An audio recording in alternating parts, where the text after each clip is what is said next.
Welcome to the circus, girls, gays, and ghouls. I am your lifeguard, Jalen. I'm Pennywise the Clown, Carly. And welcome to Ghouly Girlies. Alright, so today we're going to be talking about the Bluebelle ship murder. Ooh. But first we got to get into some real stuff.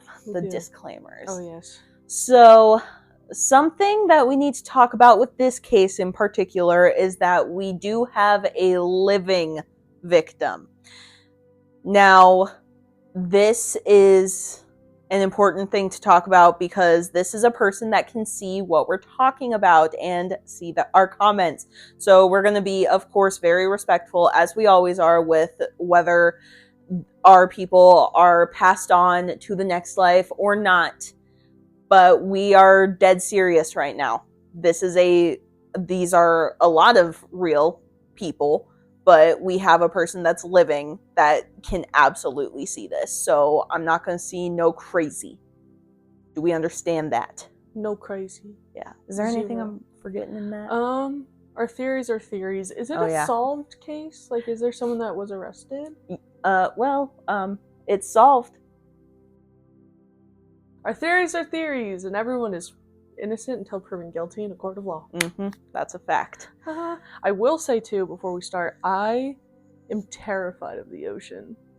Fun fact. I don't know if you knew that or not. That's why earlier when we were setting up, I was like, this is about a shipwreck, right? And you're like, yeah. I'm like, yeah. Ugh, I hate the ocean. I hate it so much. It's evil. It's not evil. I actually really like the ocean. I just won't go in it if I can't touch the ground or if I can't see in it. If I can see in it, I'll go in it, and it's fine if my feet don't touch it. But I can't. So no Myrtle Beach for you. If see in that water. Well, as long as my feet are still touching, I'll go in it. Okay. But the minute my feet aren't touching, I freak out. That's fair. I go crazy. I go Mr. Boss style oogla boogla. Completely fair. Well, luckily we're not going to be talking. Well, we're going to be talking about the ocean. But so it's not like a ship that crashed, it's just murders that happened on a ship. Well, no. Oh. We'll get into that. I get to be surprised, alright. And if you're also not into the ocean or anything like that, we're going to be talking about something pretty interesting next week. Oh yeah, we'll get into that at the end of this. Yes. I'm excited. I'm very excited. Absolutely. So if you feel the need to skip this week's episode, completely understood. We are on the water in this one. So yeah. If not, we'll see you next week. But if you're still here, welcome. So today we're talking about, of course, the Bluebelle ship, family murder. Mm-hmm.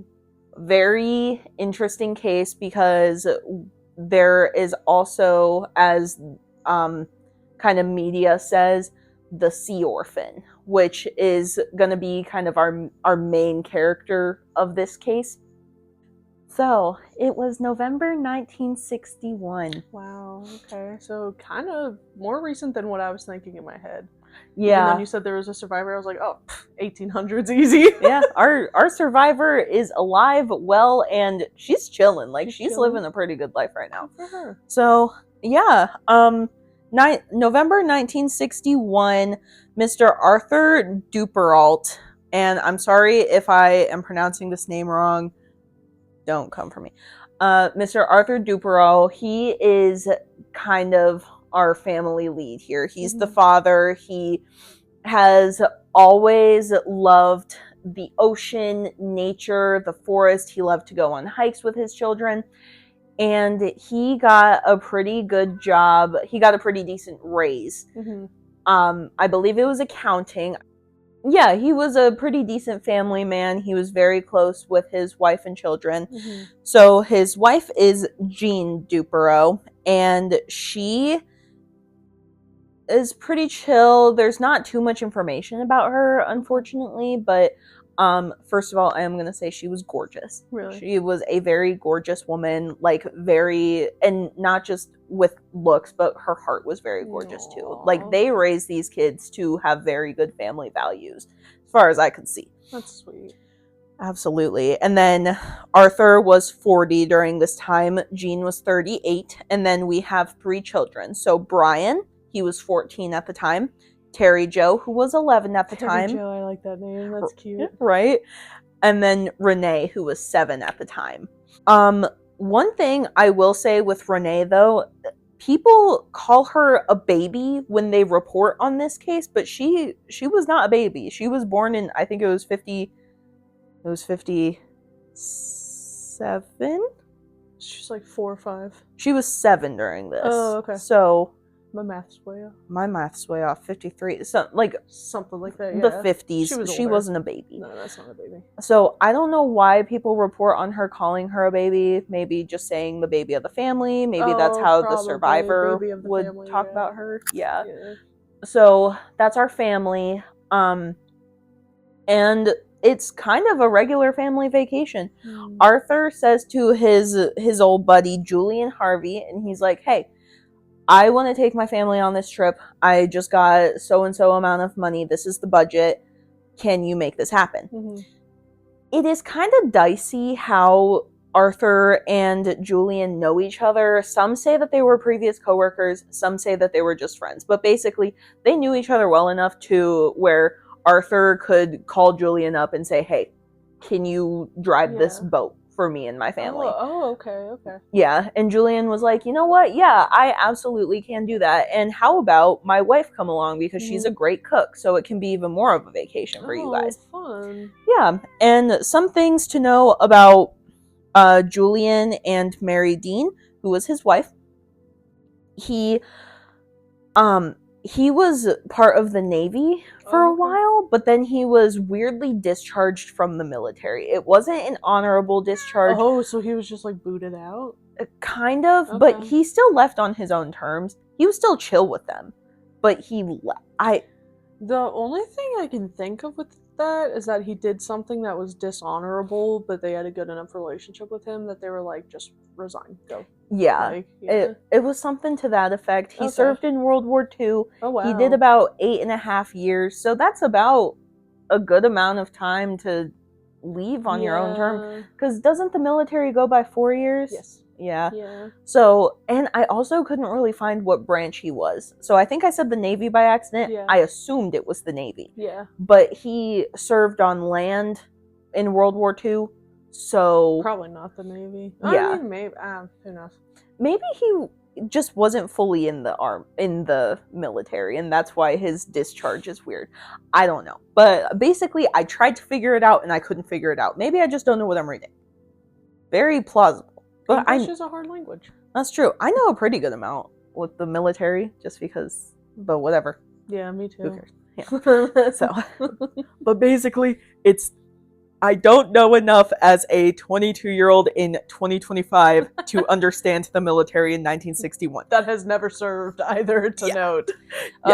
Joe has a lot of friends that are in the Navy. And then he almost joined the Navy, but then he met me and went, never mind. I love the Navy. It's so cool. Yeah. Because, anyway. I've never thought as an original sentence.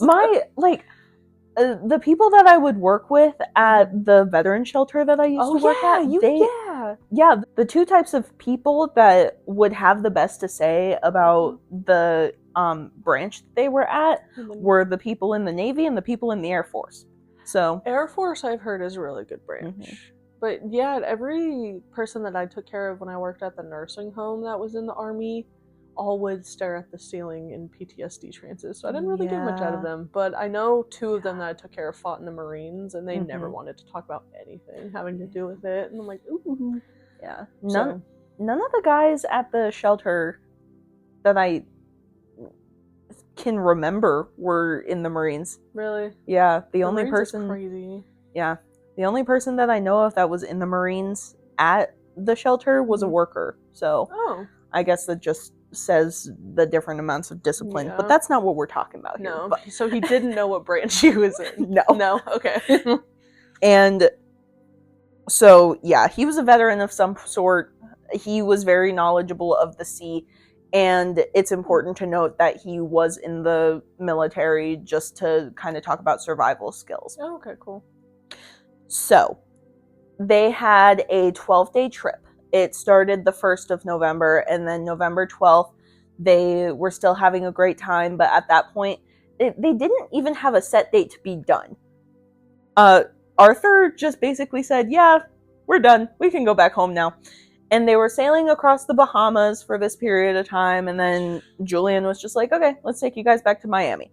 Because this whole thing was mostly off Miami. They actually left off the port in Fort Lauderdale, Florida, which is where my mom was born. Really? So, yeah. Oh, wow. Okay. So shout out Jalen's mom. Yes. So they're on the way back from their place at sea, and one night Terry Jo wakes up and she's hearing this screaming, and it was her brother, and he was saying, get dad, or it was either get dad or dad help. He was screaming out for dad. Okay. And Terry Jo couldn't find dad, Brian couldn't find dad, no one could find dad. And Terry Jo goes up the stairs, because it's kind of like a yacht where it has, I believe it was 3 stories. And That's so, a big boat. yeah, it was like tall, but not wide for so like not a like cruise a cruise ship. Yeah. Okay. So it was okay. I can see that. And so she goes upstairs and she no longer hears her brother screaming because she finds him in a pool of blood with his mother. And she kind of looks around and she's like, what am I supposed to do here? So Terry Jo found him? Okay. She said that she was in shock and she couldn't really tell if she knew that they were dead or not, but she knew that things weren't okay up there. And then Julian comes upstairs and she says, hey, what's going on? And he just tells her to go to her room, sit down, everything's going to be fine. And Terry Jo just spent 12 days with this guy, so she trusts him.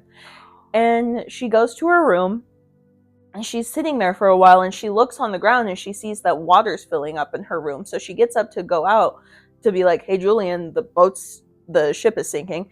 And he walks in with a gun, and he's pointed at her, and he tells her to just shut up, sit down, it's going to be fine. And he walks back out.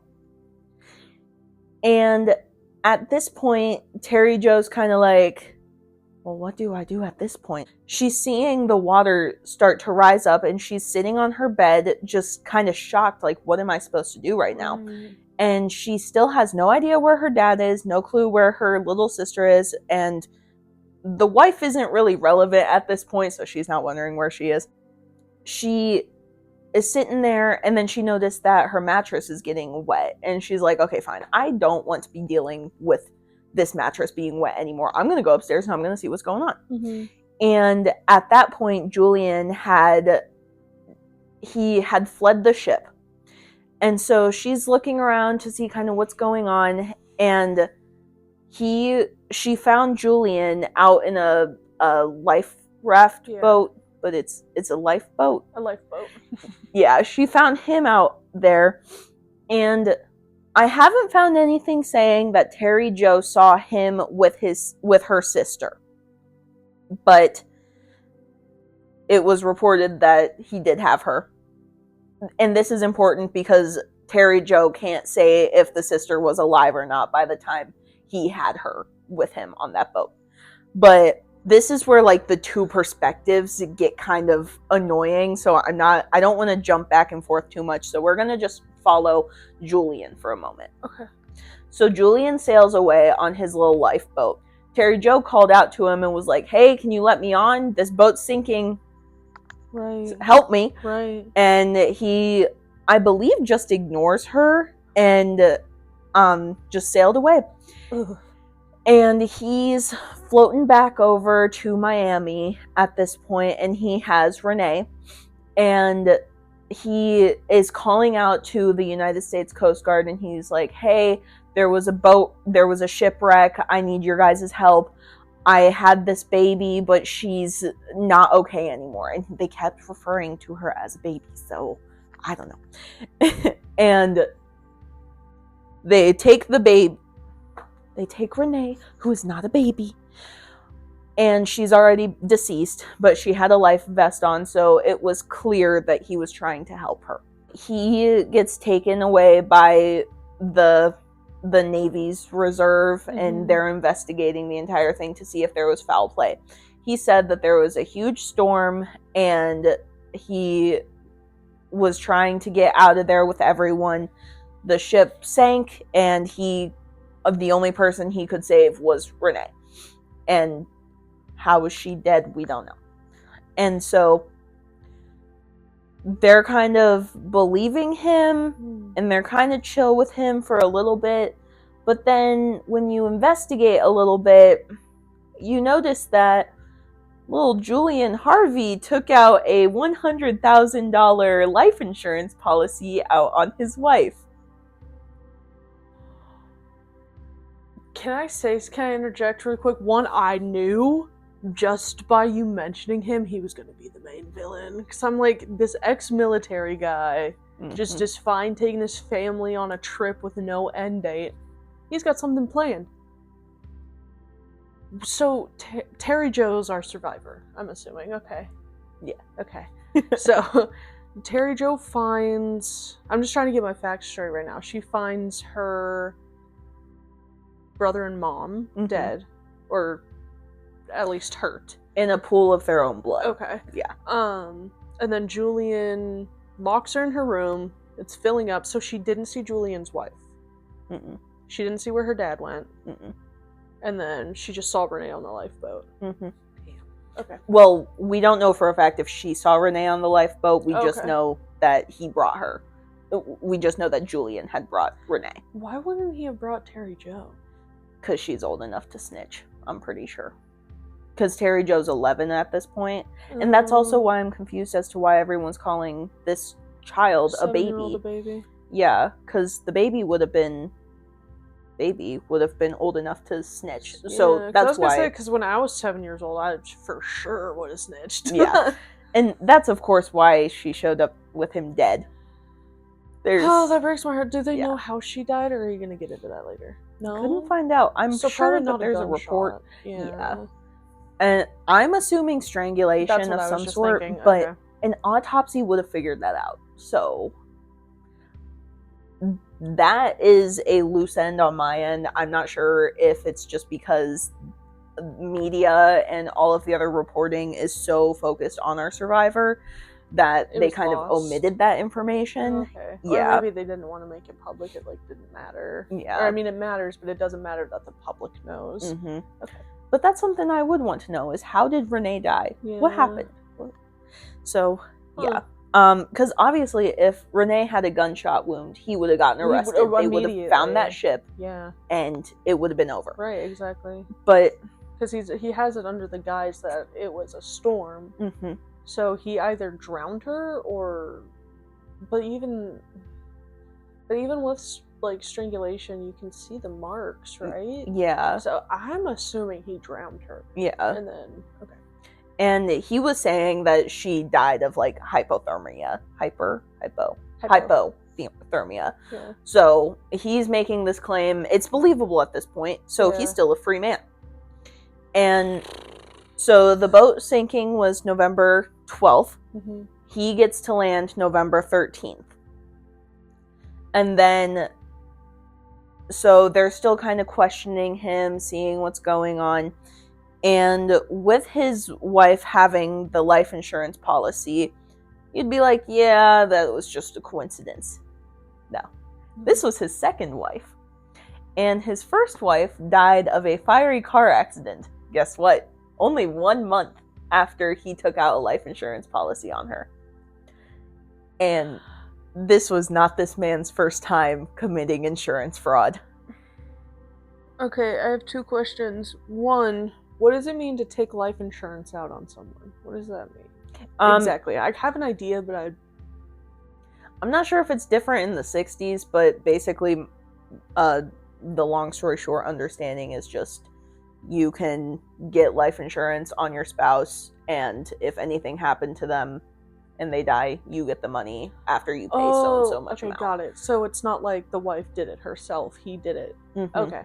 And then 2, Well, he'd be the beneficiary regardless. Right. Yeah. Okay. And two, $100,000. Mm-hmm. I wonder what that equals out to today. Probably Probably so a much lot, money. like $1 million. Yeah. Or close to. Okay. And they didn't find him suspicious when that happened in the fiery car accident? So, with the car accident, that I don't really know. It seemed It's like he just obviously kind of not. walked away from Yeah, it, and it was okay. fine. Yeah. Obviously not, because he But- was on that boat. Yeah. And at this point, while it's believable because of his history and he has a great build, he's very Yeah. athletic, and he has survival skills from Right. serving in a war, Right.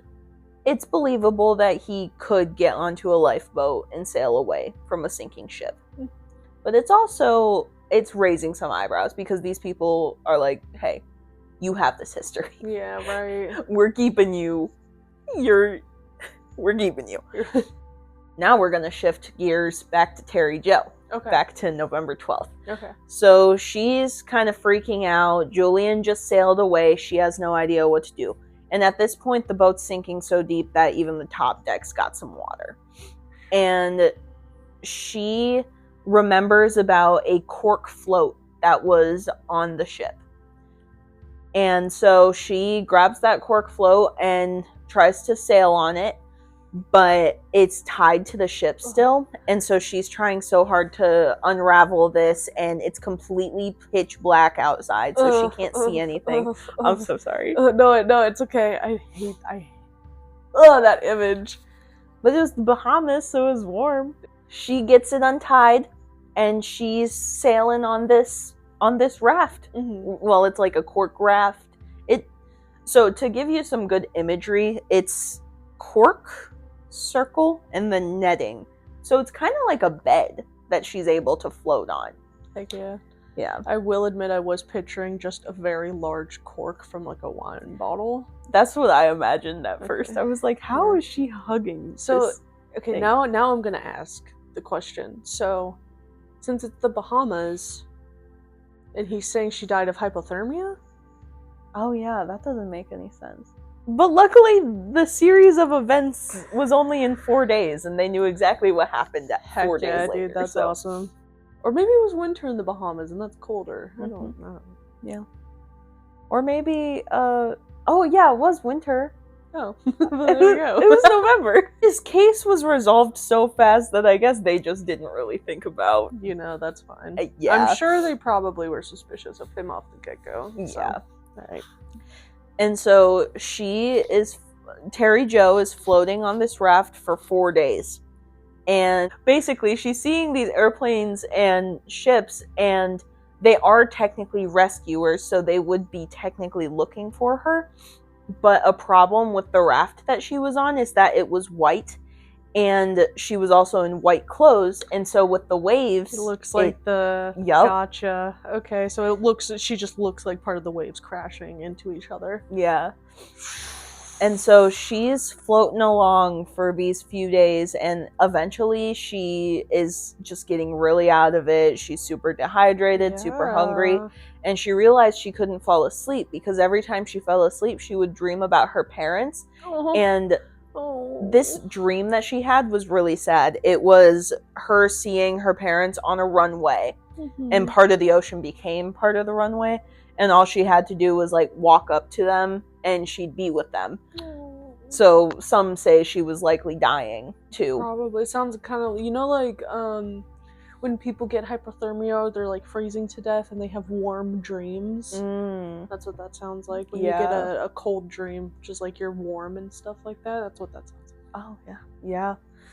And so she realized, so she saw her parents on this runway, so she got off the life raft to go to them, and then that woke her up enough to be like, oh, wait a second, I am not actually seeing my parents, and I actually need to stay on this life raft. Oh, poor baby. Yeah, and luckily she didn't get too far away from her raft, so she was able to get back on and stay trekking along. Yeah. And eventually this boat is looking out, and they notice that this one fluff of sea foam is not disappearing.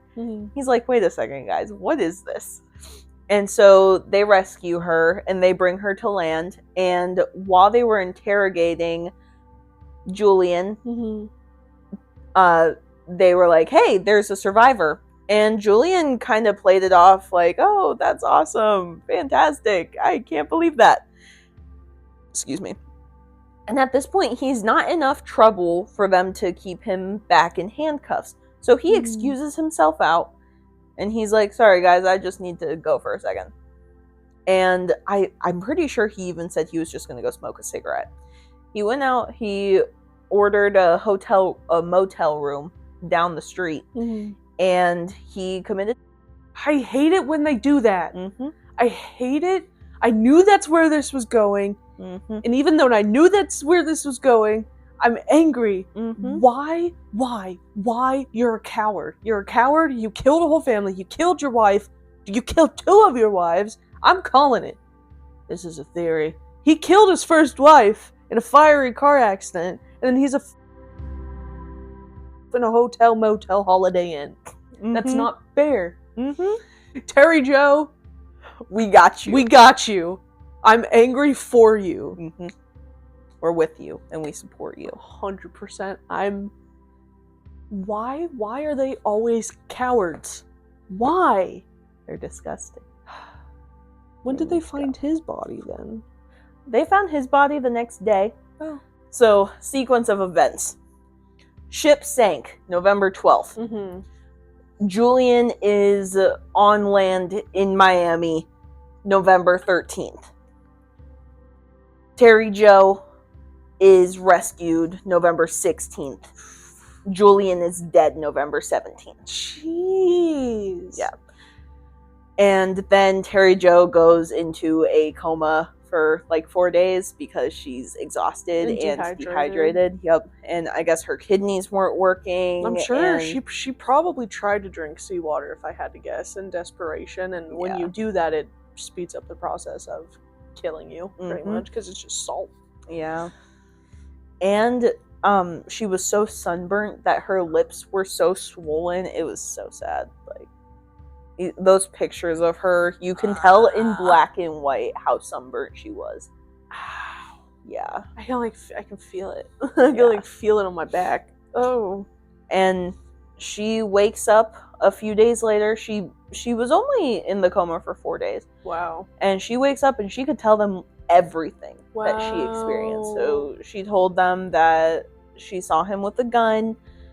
She saw her mom and brother dead. Well, not dead, but she saw them in a pool of blood. And to this day, she still can't say if they were dead or not when she saw them. That's so sad. Yeah. So sad. I mean, to be fair, when you're that young and would you run up to them to check to see if they were alive, or would you run and go get help? Yeah, I'd run away. Yeah, exactly. I'd be like, right. Peace out, y'all. You can't even blame her for that at all. Yeah. And so, yeah, that's kind of where the true crime bit of the story ends. Terry Joe goes on to live with her aunt and uncle, and she's able to live and maintain a pretty decent, normal life. Some sad bits of this, and I intentionally mentioned the fact that she never saw her dad. Yeah. Because she would sometimes run away from home and drive to North Carolina, because that was the closest beach to her at the time, and she would look out and see if her dad was floating somewhere to see if she could find him, because she went so many days unfound. She thought that maybe he was also going multiple days unfound. That is gut-wrenchingly sad. Yeah. Wow. Oh. So that was my next question, is did they ever find the dad's body? Not that I know of. I'm pretty sure it is confirmed that he is dead, though, at this point. Yeah. But, yeah, the reporting and the research on this case just kind of stops because Terry Joe basically could tell them enough. Yeah. They know that all of these people that are unaccounted for are dead. Right. They know that the ship still sank and Homeboy did it all. There was a powerful squall hit I'm pretty sure the infrastructure of the ship, or like a wall or something, was hit. Mm-hmm. So that's how it sunk, was Mhm. a squall hit. Yeah. Okay. And so, to get into some of the theories, well, one of the theories, Yeah. I really agree with this theory. It Okay. just makes the most sense because Julian didn't really seem like the kind of guy to murder to end lives. He didn't seem like he really wanted these people dead. He just kind of wanted the money. He was a con man. Oh, And so okay. he's going to commit insurance fraud and Yeah. he's going to let some blood get on his hands so that he could get some more money. Right. And so one of the theories was that he was killing his wife and making it look like an accident. And in that motion, he was still going to sink the ship, but then either the dad or both parents saw that he had killed his wife, so he just decided to take out all of the possible people that would have seen that. Yeah.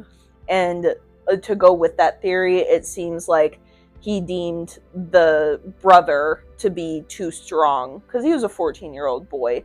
So he assumed that he would have been able to survive a shipwreck, so he killed him too. But then this is part of the theory, is that he didn't kill either of the girls and just let natural causes take them away because they were both weak, they were children, and it's not like they're going to survive a shipwreck. But one did, so. So I wonder then how Renee died. And nothing says her cause of death, so I wonder if it's just because of, just to keep her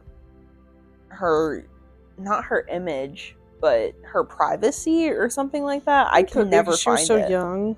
Because it's all just about Yeah. the girl who stayed alive, which is great. Right. So, She is a hero, and we're so glad that she's still here. And like Terry Jo never said that she saw her sister.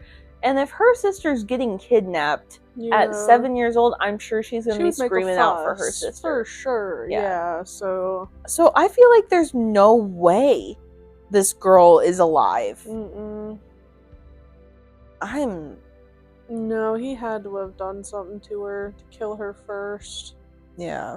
That doesn't make sense to me. I don't know. If I was a 7-year-old and someone was trying to grab me, I'd go ballistic. Absolutely. Yeah. But if they would have noticed a bullet hole on her, he would have been arrested in 10 seconds flat. Right. And why did he bring her? Right, I know. To make it seem like he tried to save one person, sure. Yeah, like, come on. Okay. Did they ever find his wife's body? To answer one of your questions, no, none of the bodies other than Renee's were found. But some sources say that her body was discarded, and others say that he came with her. The few things that I saw said that he brought her, and he was saying that he was trying to save her. And he called her a baby. But wait, so Terry Jo's mom and brother's bodies weren't even found, and she saw them down there? Like, they were at the top of the ship, yeah. And so, she saw them covered in blood, so. But then they never found their bodies near the shipwreck? Yeah. It says the shipwreck wasn't even discovered. What? Why aren't they completing this case? I guess because they have a survivor. So a ship as big as a yacht, right? You can't find it after it goes bye-bye? It's not like there was an actual storm. Yeah. And that's also kind of what I'm thinking about. Did you guys not check the weather to see if there was actually a storm or not? Right. Obviously no discredit to the survivor, Miss Terry Jo. But it's just a little strange, not on her part, but just the fact that the authorities couldn't find the boat. Yeah, they just took this 11-year-old's word. They're like, yeah, that's enough for us. Checks out with Julian and whatnot. Yeah. Yeah. But one thing I will say is that Terry Jo does have a book. It's called Orphaned at Sea. And it does tell her story in a lot more detail and her experiences of that night. This is just a summarized version of all that. And also, a display of the public information that's given for her case, there's just not much. They literally just said, hey, we have this survivor that can tell us what happened. Yeah. We don't need to know anything else, even though her story is probably super muddy with trauma and all of that. I'm like, and being in a coma for 4 days. Yeah. No, that's I don't know how much of it is going to be shown when I edit it, but we just looked into if it could tell us about Renee's death and about if the bodies were found and if the shipwreck was found. Nothing. There's zero nothing. So maybe read Terry Jo's book. Maybe there's something in there. Yeah. Maybe we should read that book and then do a part 2 updated version. Yeah. But yeah, that's that case. Well, I know it's kind of an anticlimactic ending, but I feel like all of our cases are like this, where we just are led with so many more questions afterwards. Well, it's part of like theorizing when it's not completely solved or not everything is tied up cleanly. But that's crazy. That I knew right when you said Julian, I was like, he's gonna be evil, because why is he willingly taking his wife and all these random people on a boat through the Bahamas? I mean, that does sound like a fun vacation, but why? I hate the fact that he was coward. I hate that. I hate that a lot. And I hate, like, I get it. Investigating huge cases like this, especially a water-related case, that's a lot of money and a lot of resources that these police forces and, well, not the Navy. The Navy's got the money. They do, and that's where all their tax dollars go. Yeah. But, they were just getting out of a war, so maybe they don't have money. Well, it was like 20 years after the war, so they should have. I don't know what. I just don't understand how they couldn't find a shipwreck. Especially in the Bahamas. Yeah, it doesn't make sense to me. Why aren't they? What the heck? But this is why we're covering these cases that are less talked about, because why aren't y'all getting in that water and looking for this ship? Yeah. So did it sink at the Bahamas or did it sink by Miami?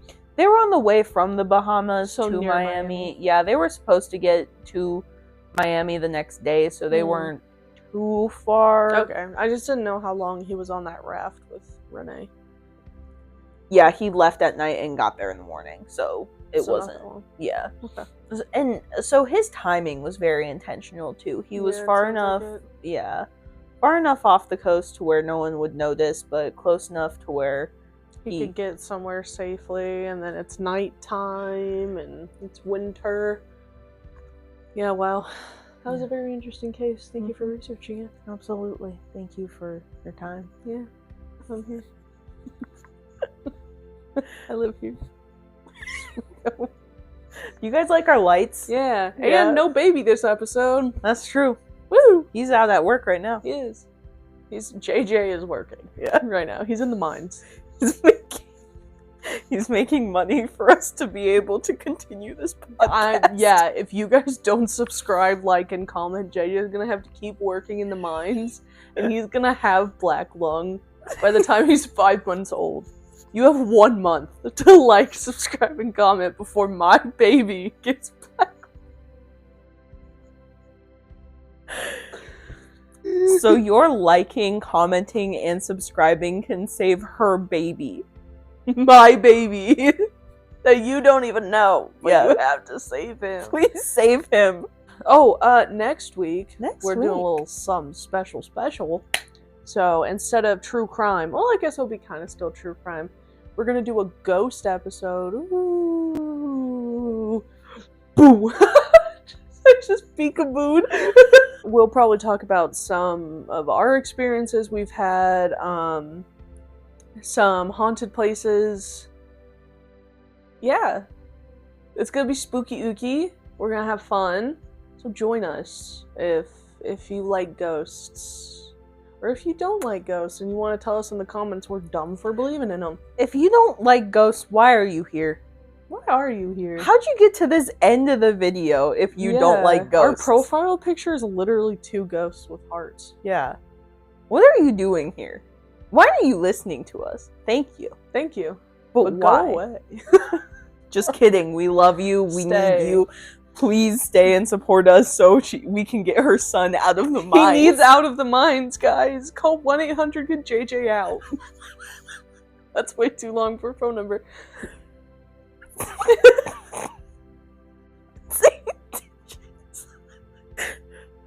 His father's actually watching him. He's not in the He's mines, not in the guys. mines. Come on, you're he's so sleeping. gullible.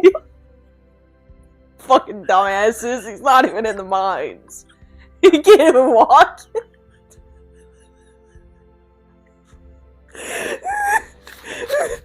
I have tears in my eyes. We're so tired. We're so tired. Listen, my baby boy is not in the mines. But he will be. He will. I will put him there if you do. I won't actually put him there. I don't want. I will put my cats in the mines if you guys do not like subscribe. You don't want this in the mines. She will not do good for you. She will not get you fossil fuels. She will eat the rocks. And then you. She's a big gal. Okay? For $1 contribution, we can get Emmy in the mines where she wants to be. If you don't like, comment, and subscribe, I'll cry. And I'll put my baby in the mines. I'll have a baby just so I can put it in the mines, I swear to God. Like and subscribe or we're coming to your house. Yeah. We love you so much. Have a good night. Bye. Bye. Merry Christmas.